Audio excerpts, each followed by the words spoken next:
नमस्कार, मी भाग्यश्री. न्यूज मराठी 24/7 मध्ये आपले स्वागत आहे. चला तर मग आजच्या ताज्या बातम्यांवर एक नजर टाकूया. नगरपालिकेकडून हर घर तिरंगा अंतर्गत तिरंगा मॅरेथॉन संपन्न झाली.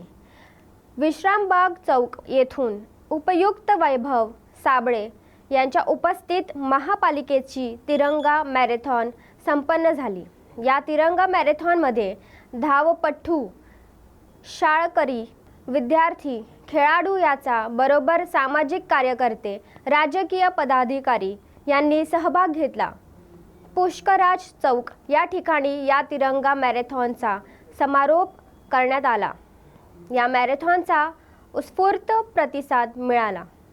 नमस्ते, मी वैभव साबळे, उपायुक्त सांगली मिरज कुपवाड शहर महानगरपालिका. आज आनंदाने सांगतो की महानगरपालिकेतर्फे आयोजित हर घर तिरंगा घर घर तिरंगा या उपक्रमाअंतर्गत असलेली तिरंगा मॅरेथॉन स्पर्धा यशस्वीपणे संपन्न झालेली आहे.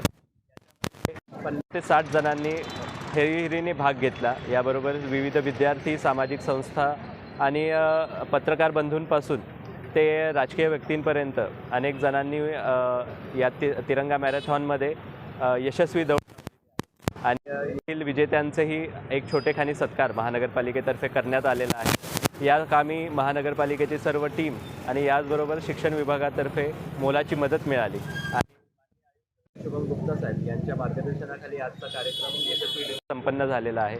यासाठी आज इथे उपस्थित माननीय कार्यकारी अभियंता कुर्णे साहेब, उपअभियंता पाटील साहेब, वैद्यकीय आरोग्य अधिकारी वैभव पाटील साहेब आणि याचबरोबर उपस्थित सर्व विभाग कर्मचारी आणि पत्रकार बंधूंचं मनापासून आभार व्यक्त करतो.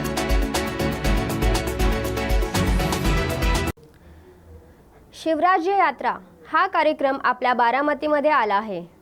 युवकांचा त्याला प्रचंड प्रतिसाद मिळत आहे. फक्त तालुक्यात नव्हे तर अख्ख्या महाराष्ट्रात पसरला आहे.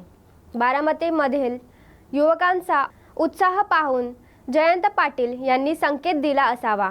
खरं तर जर चा प्रश्न उभा राहतो. त्यांच्या बाजूने पण उमेदवार अजून जाहीर झाला नाही.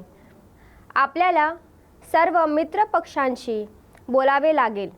ज्येष्ठ नेत्यांचा निर्णय झाला की ते सांगतील, त्यानंतर आपली पुढची पावले उचलली जातील. राष्ट्रवादीचे अध्यक्ष जयंत पाटील हे काल बारामतीत आले होते.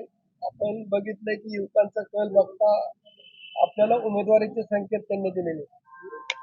काय काल आपल्या राष्ट्रवादी काँग्रेस शरदचंद्रजी पवार साहेबांच्या पक्षाचा शिवस्वराज्य यात्रा हा कार्यक्रम आपल्या बारामतीमध्ये आला आणि युवकांचा खूप मोठ्या प्रमाणात प्रतिसाद पवार साहेबांना इथं या तालुक्यात मिळतोय. फक्त तालुक्यात नाही तर अख्ख्या महाराष्ट्रामध्ये आहे. आणि काल पण असेच अनेक युवक तिथं आलेले उत्साहित होते. त्याच्यामुळे एखाद्या वेळेस जयंत पाटील साहेबांनी असा एखादा संकेत दिला असावा. पवार साहेब असतील किंवा जयंत पाटील असतील, तर तुम्हाला जबाबदार तुमच्यावर सोपवली तर येणारी विधानसभा निवडणूक आपण बघतोय काका विरुद्ध पुतण्या अशी होताना दिसते. आता खर तर जर तरचा प्रश्न आहे. उद्या त्यांच्या बाजूने पण उमेदवार काय अजून जाहीर नाहीये. इथं आपल्याला सगळे जे आपले मित्र पक्ष आहेत त्यांच्याशी बोलावं लागेल. पवार साहेब असतील, जयंत पाटील साहेब असतील, सुप्रियाताई असतील, हे सगळे जे आपल्या पक्षाचे ज्येष्ठ नेते आहेत ते बसतील, ते ठरवतील आणि एकदा त्यांचा निर्णय झाल्यावर ते आम्हाला सगळ्यांना सांगतील, आम्हाला विश्वासात घेतील. तसं झाल्यावर आम्हाला सगळ्यांना बसून विचार करावा लागेल आणि मग आपली पुढची पावलं तशी टाकावी लागतील. लोकसभेची निवडणूक बघितली आपण, पवार विरुद्ध पवार होती. विधानसभेची देखील निवडणूक पवार विरुद्ध पवार अशीच होणार अशी सध्या तरी चर्चा नाही. ती फक्त चर्चा आहे. पण आता त्यांच्या बाजूनी महायुतींनी उमेदवार कोण ते जाहीर करतात ते त्याच्यावर आहे.